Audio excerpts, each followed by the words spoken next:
在地球的某些角落，距离的单位不是公里，而是等待的时间和冒险的代价。我们往往认为只要有机场，就没有飞不到的地方；只要有港口，船只就能随时靠岸。但在我们即将探访的这些城市，这些常识统统失效。这里的遥远意味着你必须向最严酷的地理环境低头，甚至要穿越战火与封锁线。一座拥有10几万人口的大城市，它明明坐落在大陆上，却没有任何一条公路能通向外部世界。坐拥雨林，却隐秘着一座你不知道的城市。要想去那些地方，要经历的不仅仅是一次长途旅行，更是一场对心理素质的极限考验。即便如此，依然有人世世代代坚守在那里，守护着那些我们闻所未闻的独特风景。今天，我们将避开那些游客扎堆的热门景点，带你走进全球5大最遥远的城市。让我们去看看，当路到了尽头，人类是如何在这些被上帝遗忘的角落，书写属于自己的生存史诗。彼得罗巴甫洛夫斯克是一个岛屿城市，它位于俄罗斯堪察加半岛。这座城市的名字很长，我们姑且叫它彼得罗巴。它在俄罗斯的最东端，甚至比日本还要往东，是迎接俄罗斯第一缕阳光的地方。这里住着将近18万人，按理说是个不小的城市了。但你敢信吗？作为一座建立在欧亚大陆上的城市，它竟然没有任何一条公路或铁路能通向俄罗斯本土。如果你想开车从莫斯科去彼得罗巴，导航会直接崩溃，因为路开着开着就会断在茫茫的西伯利亚荒野或者火山脚下。如果当地人想离开彼得罗巴，只有2个选择，要么坐飞机飞9个小时跨越8个时区去莫斯科，这距离比飞到美国还远；要么坐船在太平洋上颠簸几天几夜。所以这里的当地人如果要外出，经常会说我要去俄罗斯了，仿佛他们不是俄罗斯的一部分。彼得罗巴以外的地方都算是异国他乡。这座城市的画风用现在的流行词说，就是硬核。你站在市中心的广场上，往哪儿看都是风景，但这种风景带着一种压迫感。城市的背景板是几座巨大的活火山，其中最高的那座科里亚克火山就在离市区几十公里的地方冒着烟，别的地方是推窗见湖，这里是推窗见火山。甚至有时候火山喷发，火山灰会洋洋洒洒地飘进城里，落在你的车窗上，就像下了一场灰色的雪。而且这里的邻居也不好惹。堪察加半岛是世界上棕熊密度最高的地方，在别的城市你可能担心遇到流浪狗，在这里你得担心遇到流浪熊。每年到了鲑鱼洄游的季节，熊为了找吃的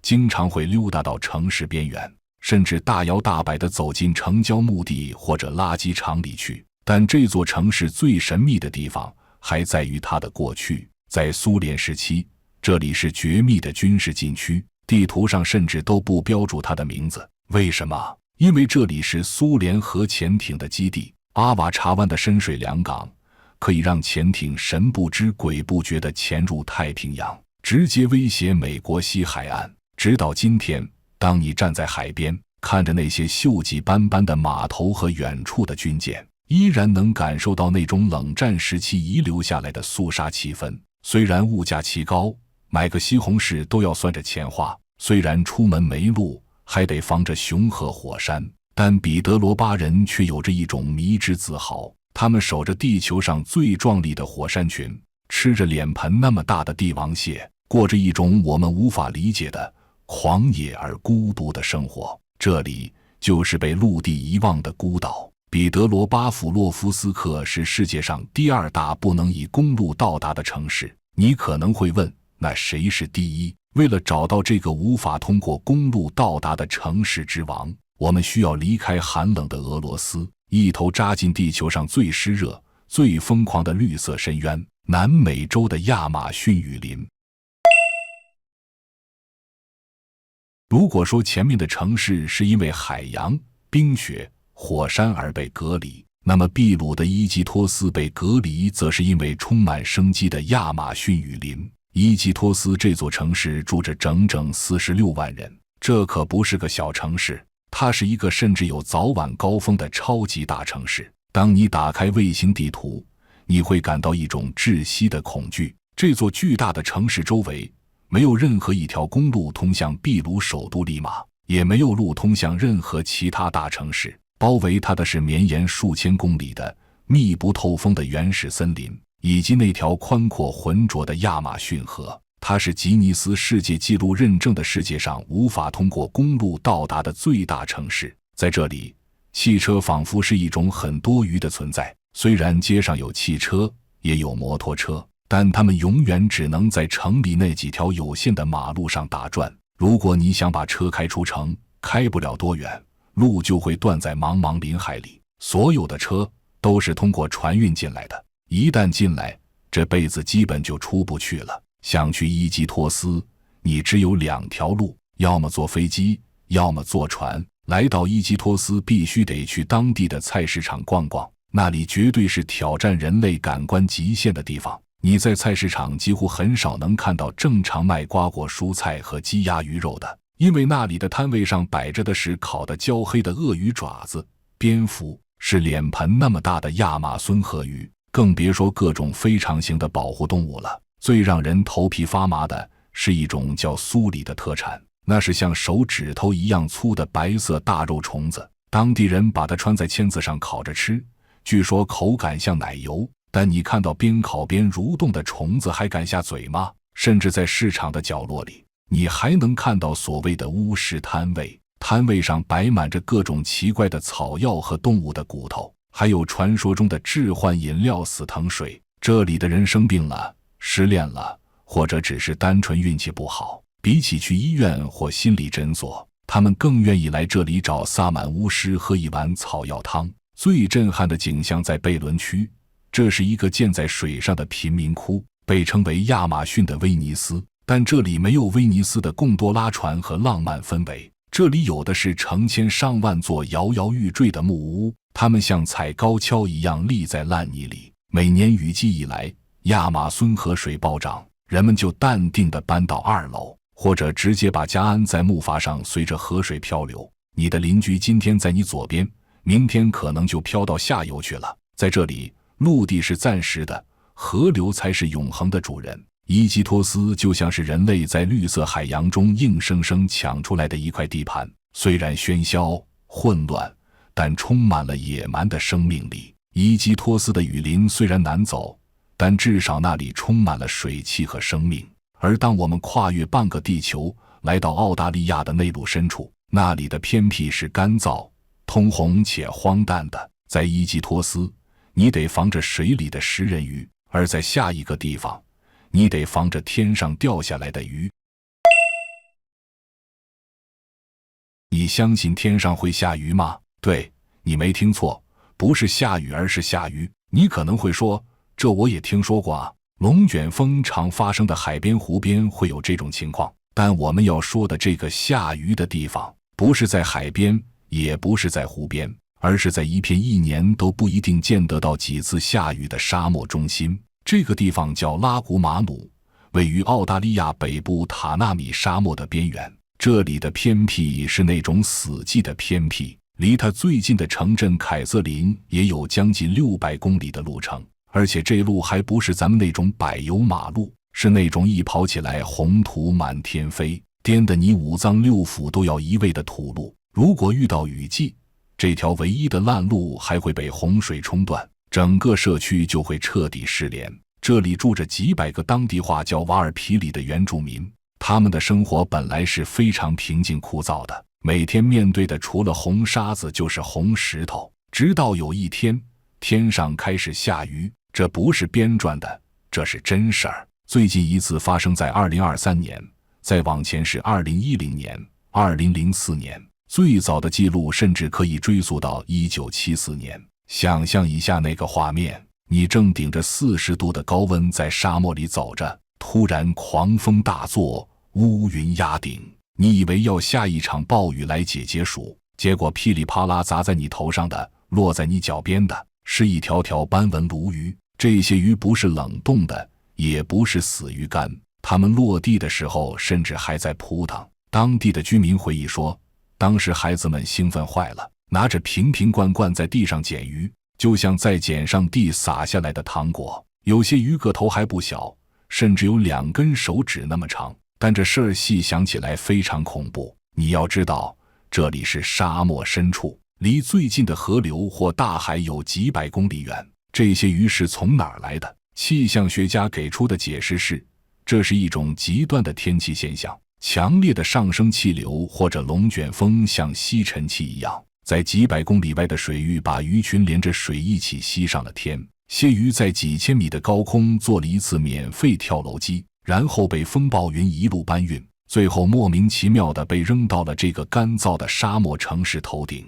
这种解释虽然科学，但对于拉古马努的居民来说，这更像是一种来自大自然的黑色幽默。在这个地球上最干旱、最缺水的地方，老天爷时不时就给你下一场海鲜雨。这种荒诞的错位感，可能只有住在拉古马努的人才能体会。在这里，偏僻不仅仅意味着远离城市，还意味着你得随时准备接受大自然不按常理出牌的惊喜。无论是咆哮的海浪、无尽的冰原，还是闷热的雨林，阻挡我们抵达那些城市的大多是大自然的鬼斧神工。但接下来我们要去的这个地方，通往那里的路却是彻头彻尾的人造工程。不过千万别以为有了路就意味着文明和便捷，因为这条路不仅仅是用机器和沥青铺出来的，还是用无数人的鲜血、骨头和生命在坚硬的冻土上硬生生填出来的。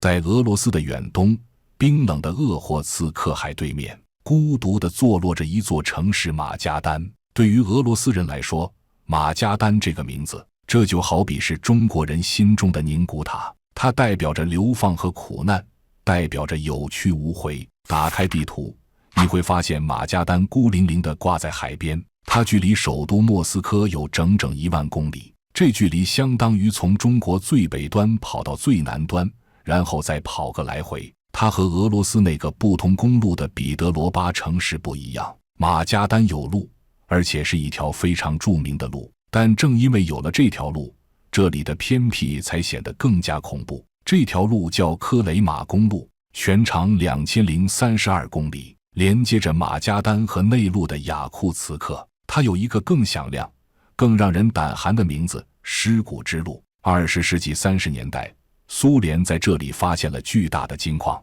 为了把黄金运出来，只能想办法打通这片冻土荒原。于是苏联把无数的囚犯送到了这里。在零下50-60度的极寒地狱里，囚犯们没有重型机械，只能用手、用镐头一点点在坚硬的冻土上凿出这条路。每修1米，可能就要倒下一个囚犯。土地冻得比钢铁还硬，根本没法挖坑掩埋尸体。看守们为了省事，就直接把尸体扔进路基里，上面铺上沙石压实，就成了路。所以当地人会告诉你，你脚下踩的不是路，是数万个亡灵的棺材板。直到今天，这条路依然是世界上最危险的公路之一。夏天冻土融化，路面变成巨大的泥潭，卡车要是陷进去就只剩个车顶。冬天，这里是地球上最冷的人类活动区，气温能低到零下60度。在这里开车，如果你熄火了或者抛锚了，又没人路过救你，那么几个小时后，你和你的车就会成为这片冰雪荒原上的一座新冰雕。虽然现在的马加丹已经是一个现代化的城市，有港口有机场，但当你走在街头，吹着来自西伯利亚的刺骨寒风，看着脚下那条延伸向荒原尽头的公路，你依然会感到一种深彻骨髓的寒意。这种寒意不只来自天气，更来自沉重的历史。但就在这种极致的压抑和寒冷中，生活依然在继续。你会看到老人们在结冰的海面上凿个洞钓鱼，一坐就是一天。你会看到年轻人开着改装的越野车在雪原上狂飙。当我们在零下几度就冻得瑟瑟发抖时，马加丹人正光着膀子从桑拿房里冲出来，一头扎进厚厚的雪堆里打滚。这对他们来说是周末最普通的休闲活动。这里的菜市场是全世界最凡尔赛的地方，因为偏僻又寒冷，这里的蔬菜水果贵得离谱，买几个西红柿可能要花掉你一天的饭钱。但是在卖鱼的摊位上，红鱼子酱是用脸盆装的，帝王蟹是按堆卖的。当地人的早餐可能就是在一张煎饼上铺满一层晶莹剔透的红鱼子酱。也许在这里，怡然自得的活着就是对大自然最强硬的宣战。马加丹在严寒中铭记着那些逝去的生命，而在地球另一端的撒哈拉沙漠深处，最后一座城市正在被黄沙一点点抹去存在的痕迹。那里没有尸骨，只有时间的尘埃。位于非洲毛里塔尼亚的提希特和瓦丹、辛盖提、瓦拉塔古城镇一起，在1996年作为文化遗产列入世界遗产名录。前往那里的历程本身就是一场可能会迷失的冒险。这里没有铺设好的柏油路，甚至在很多地图上你都找不到通向这里的路标，你只能坐着那种高性能的越野车，在茫茫沙海里寻找前人留下的车辙。如果遇到沙尘暴，天地一片混沌，你可能还没看到城市，就已经先被沙漠吞没。可在1000多年前，提希特并不像现在这样死寂，这里可是撒哈拉沙漠里的曼哈顿。那时候，他和周边的瓦丹、辛盖提这几个古城镇一起，控制着整个西非的经济命脉。北边的商人运来珍贵的盐巴，南边的商人运来沉甸甸的黄金。好几方人在这里汇聚，成千上万峰骆驼在这里停歇。商人们操着各种语言，在集市上讨价还价。那时候的提希特，空气里飘的不是沙子，而是香料的味道和金钱的气息。但现在，它只剩下一个苍凉的背影。所以，当你千辛万苦抵达这里，你会看到一幅令人心碎的景象。这些即将被沙漠掩埋的房子，竟然精致得像艺术品。几百年前的工匠没有钢筋水泥，他们只用当地的石头，就在墙面上拼出了极为复杂的几何图案。哪怕现在墙体已经塌了一半，在那些精致的石雕窗框里，依然能看出当年住在这里的人是多么讲究。但现在，这些精美的石头房子大半截都已经埋在了黄沙里。因为气候变化，撒哈拉沙漠在不断向南扩张，曾经滋养这座城市的绿洲正在干涸，甚至连那片赖以生存的椰枣林也在慢慢枯死。这里的常住居民已经非常少了，年轻人都跑光了，只剩下一些老人和不愿意离开故土的顽固派。在巷子里，你偶尔能看到几个穿着长袍的身影，在这片巨大的废墟里穿行，显得格外孤独。他们不需要手表，不需要闹钟，每天的生活就是等着太阳升起，等着宣礼塔响起祷告的声音，然后喝茶。这里的茶文化非常有意思，在沙漠的中心，谁比油贵，但他们招待客人时，煮茶的水却像不要钱一样滚沸着。他们会给你倒3杯茶，并告诉你，第1杯苦如生命，第2杯甜如爱情，第3杯淡如死亡。在这座正在死去的城市里，喝着这3杯茶，你真的会有一种看透生死的错觉。站在城头的废墟上，看着远处的黄沙一点点逼近，你会听到风卷着沙子摩擦石头的声音，那是风卷着沙子在一点点咀嚼这座城市的声音。这种偏僻是一种正在进行时的消亡。也许再过几十年，当最后一批居民离开，或者当最后一场大沙暴来临，提希特这个名字就真的只能存在于历史书里了。他就像是一个垂暮的老人，坐在沙漠的中心，安静地等待着被时间彻底掩埋的那一刻。在这座即将消失的城市里，你会读懂什么是真正的沧海桑田。原来，在繁华的文明，在大自然的伟力面前，也不过是一粒沙尘。